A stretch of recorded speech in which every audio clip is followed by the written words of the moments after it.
Chapter 22. A league below me is the sea. It is raining, and I'm up in the hills. An overhanging rock shelters me from the rain.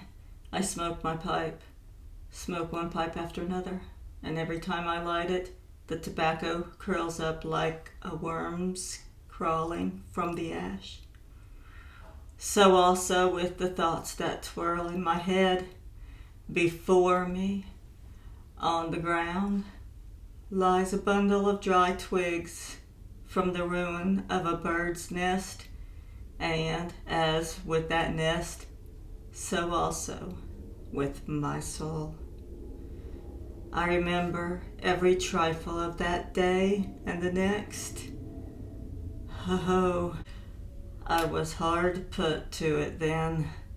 I sit here up in the hills, and the sea and the air are voiceful, a seething and moaning of the wind and the weather, cruel to listen to.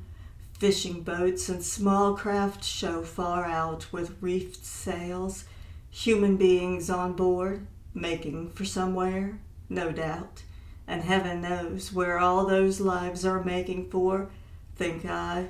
The sea flings itself up in foam and rolls, as if inhabited by great fierce figures that fling their limbs about and roar at one another. Nay, a festival of 10,000 piping devils that duck their heads down between their shoulders and circle about, lashing the sea white with the tips of their wings. Far, far out lies a hidden reef, and from that hidden reef rises a white merman, shaking his head after a leaky sailboat, making out to sea before the wind. Ho, ho, out to sea, out to the desolate sea. I am glad to be alone, that none may see my eyes. I lean securely against the wall of a rock, knowing that no one can observe me from behind. A bird swoops over the crest with a broken cry. At the same moment, a boulder close by breaks loose and rolls down toward the sea. And I sit there still for a while. I sink into restfulness. A warm sense of comfort quivers in me, because I can sit so pleasantly under shelter while the rain pours down outside. I button up my jacket, thanking God for the warmth of it. A little while more, and I fall asleep. It was afternoon. I went home. It was still raining. Then an unexpected encounter. Edwarda stood there before me on the path. She was wet, though, as if she had been out in the rain a long time, but she smiled. Oh, I thought to myself, and my anger rose. I gripped my gun and walked fiercely, although she herself was smiling. Good day, she called, speaking first. I waited until I had come some paces nearer and said, "Fair one, I give you greeting." She started in surprise at my jesting tone. Alas, I knew not what I was saying. She smiled timidly and looked at me. "Have you been up in the hills today?" she asked. "Then you must be wet. I have a handkerchief here. If you care for it, I can spare it." "Oh, you don't know me." And she cast down her eyes and shook her head when I did not take her handkerchief. "A kerchief," I answer, grinning in anger and surprise. "But I have a jacket here. Won't you borrow it? I can spare it. I would have lent it to anyone. You need not be afraid to take it. I would have lent it to a fishwife, and gladly." I could see that she was eager to hear what I would say. She listened with such attention that it made her look ugly. She forgot to hold her lips together. There she stood with the kerchief in her hand, a white silk kerchief, which she had taken from her neck. I tore off my jacket in turn.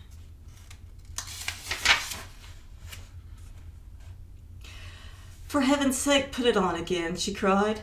Don't do that. Are you angry with me?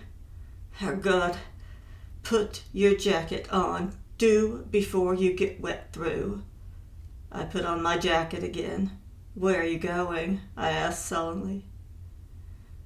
No, nowhere. I can't understand what made you take off your jacket like that.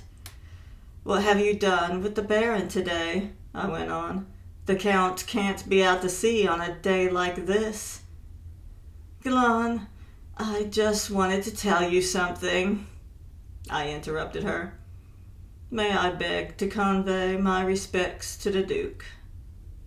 We looked at each other. I was ready to break in with further interruptions as soon as she opened her mouth.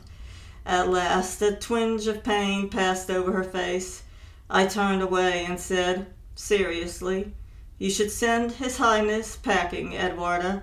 He's not the man for you, I assure you. He's been wondering these last few days whether to make you his wife or not, and that is not good enough for you. No, don't let us talk about that. Please, Glahn, I have been thinking of you. You take off your jacket and get wet, though, for another's sake. I come to you. I shrugged my shoulders and went on. I should advise you to take the doctor instead. What have you against him?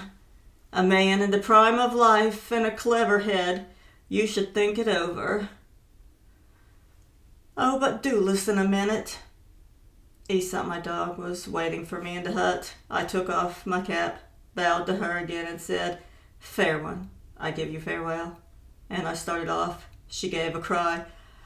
Oh, you're tearing my heart out. I came to you today. I waited for you here, and I smiled when you came. I was nearly out of my mind yesterday because of something I had been thinking of all the time. My head was in a whirl, and I thought of you all the time. Today I was sitting at home, and someone came in. I did not look up, but I knew who it was. I rode 1/2 mile today, he said. Weren't you tired? I asked. Oh, yes, very tired, and it blistered my hands, he said, and was very concerned about it. And I thought, fancy being concerned about that. A little after, he said, I heard someone whispering outside my window last night.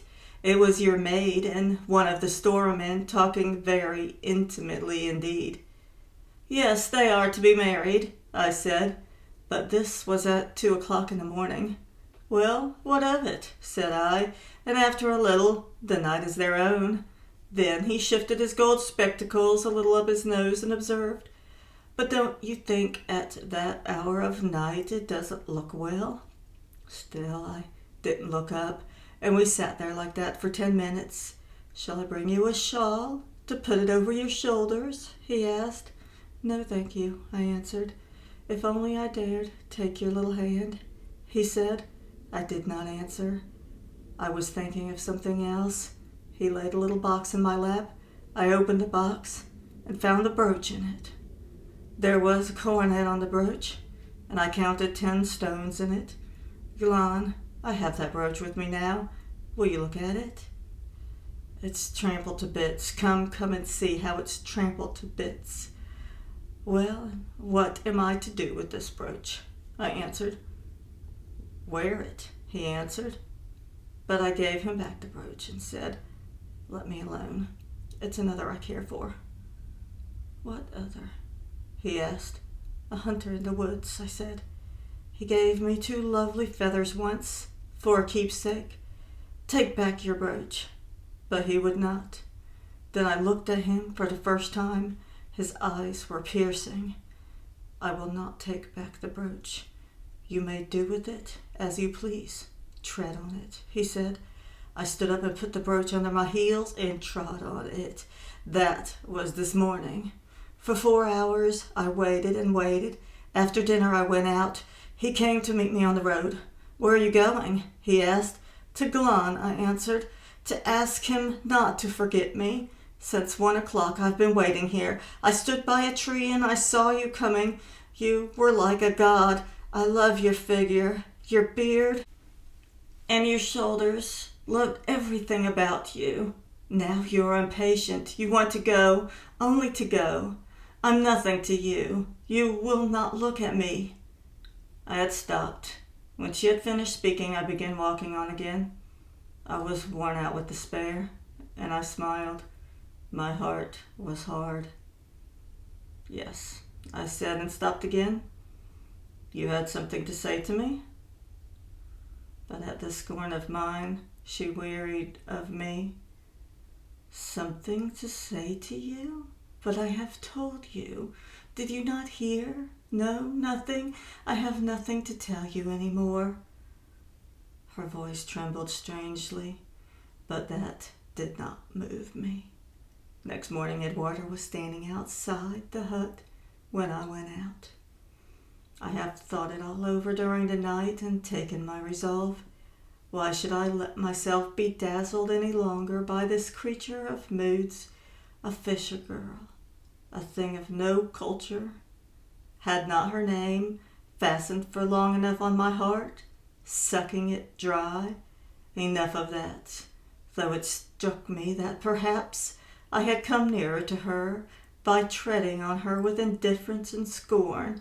Oh, how grandly I had scorned her, after she had made a long speech of several minutes to say calmly, "Yes, you had something to say to me?" She was standing by the big stone. She was in great excitement and would have run toward me. Her arms were already open, but she stopped and stood there, wringing her hands. I took off my cap and bowed to her without a word. "Just one thing I wanted to say to you today, Glan," she said entreatingly, and I did not move but waited just to hear what she would say next. "I hear you've been down at the blacksmith's. One evening it was. Ava was alone in the house." I started at that and answered, "Who told you that?" "I don't go about spying," she cried. "I heard it last evening. My father told me. When I got home all wet through last night, my father said, 'You were rude to the Baron today.'" "No," I answered. "Where have you been now?" he asked again. I answered, "With Glan." And then my father told me. I struggled with my despair. I said, "What is more, Ava has been here." "Has she been here? In the hut?" "More than once. I made her go in. We talked together." "Here, too?" Pause. Be firm, I said to myself, and then aloud, "Since you are so kind as to mix yourself up in my affairs, I will not be behindhand. I suggest yesterday that you should take the doctor. Have you thought it over? For really, you know, the prince is simply impossible." Her eyes lit with anger. "He is not, I tell you," she cried passionately. "No, he's better than you. He can move about in a house without breaking cups and glasses. He leaves my shoes alone. Yes, he knows how to move in society. But you are ridiculous. I'm ashamed of you. You are unendurable. Do you understand that?" Her words struck deep. I bowed my head and said, "You are right. I am not good at moving in society. Be merciful. You do not understand me. I live in the woods by choice. That is my happiness. Here, where I am alone, it can hurt no one that I am as I am. But when I go among others, I have to use all my willpower to be as I should. For 2 years now I have been so little among people at all. There's no saying what mad thing you will do next," she went on, "and it's intolerable to be constantly looking after you." How mercilessly she said it. A very bitter pain passed through me.